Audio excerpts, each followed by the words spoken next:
با سلام خدمت دستاندرکاران شبکه رساله حق. من زنی هستم 70 ساله، 20 ساله که توبه کردم، 1000 کار کردم، کارهای غلط کردم، توبه کردم و نماز قضاهامو دارم میخونم، هیچ گونه گناهی دیگه نمی کنم، توبه کردم. آیا خداوند منو میبخشه یا نه؟ از شما تشکر. بله، تشکر میکنم از این خواهر گرامی. بله، چرا نمیبخشه؟ الله سبحانه و تعالی خطاب به اون بندگانی که نه تنها گناه کردن بلکه در گناه زیاده روی هم کردن. در سوره زمر آیه 53 الله سبحانه و تعالی میفرماید که قل یا عبادی الذین اسرفوا علی انفسهم، بگو ای بندگان من که نه تنها گناه کردید، در گناه زیاده روی هم کردید. یکی مثلا میگه در مصرف آب اسراف نکنی، یعنی به جای اینکه 1 لیتر آب استفاده بکنی چرا مثلا 50 لیتر آب ضایع میکنی؟ خب این اسرافه. یکی مثلا 1 مرتبه زنا نکرده، 50 مرتبه زنا کرده، 100 مرتبه، 1000 مرتبه زنا کرده، اصلا دیگه خودش ناامید شده. الله سبحانه و تعالی چی میگه؟ قل یا عبادی الذین اسرفوا علی انفسهم، بگو ای بندگان من که در گناه زیاده رویم کردید، لا تقنطوا من رحمت الله، از رحمت الله سبحانه و تعالی ناامید نشوید. ان الله یغفر الذنوب جمیعا، الله سبحانه و تعالی همه گناهان رو میبخشه.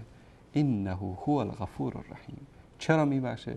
چون که غفور است، بخشنده است، رحیم است، مهربان است، چون شما رو دوست داره.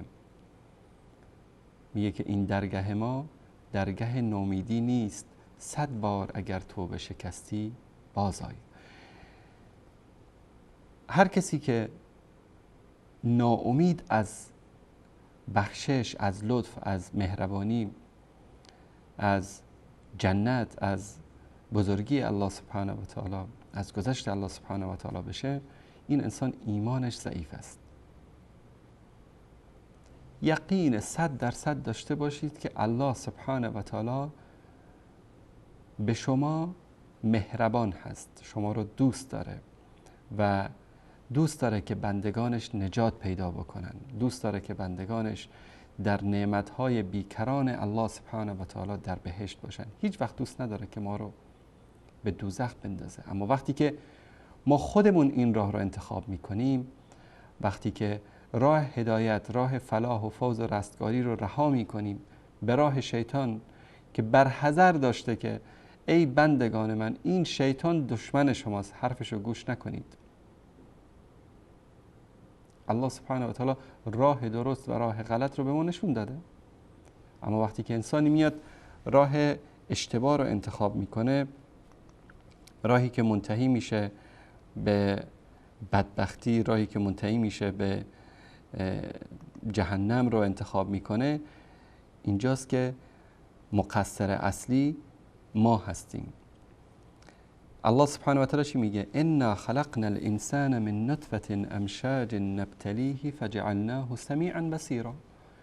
ما انسان را از یک نطفه آمیخته مرد و زن آفریدیم. این نطفه رو، این انسان رو شنوا و بینا قرار دادیم. یعنی چی؟ یعنی گوش بهت داده که حرف خوب رو بشنوی، چشم بهت داده که حرف خوب، چیزای خوب رو ببینی، قرآن بخونی، کتاب بخونی، اعمال خوب انجام بدی. انا هدیناه السبیل، ما راه رو بهش نشون دادیم توسط قرآن، توسط این شبکه ها، توسط پیامبران، توسط امامان، توسط اهل بیت، توسط صحابه، توسط انسان‌های متقی و پرهیزگار، توسط دعوتگران دین. ما راه رو بهش نشون دادیم. اینجا انتخاب با انسان است، اما شاکرا و اما کفورا. راه خوب رفتی، انسان شکرگزار منتهی میشه به جنت. راه بد رفتی، انسان گناهکار منتهی میشه به دوزخ. راه رو تو داری انتخاب میکنی، خداوند تو رو مجبور نکرده. گروهی از منحرفین هستن که عقیده بر این دارن که انسان مجبوره. از اون بالا توی به اصطلاح یه هاردی، یک مموری به اصطلاح همه زندگی ما نوشته شده، همه چیزایی که اتفاق میفته همه در اونجا پروگرام شده که ما باید طبق همون باید عمل بکنیم. یعنی چی؟ یعنی امروز اگر گناه میکنی خدا خواسته تو گناه بکنی، اگر امروز کار خلاف انجام میدی خدا خواسته تو کار خلاف انجام بدی. این عقیده اشتباه است.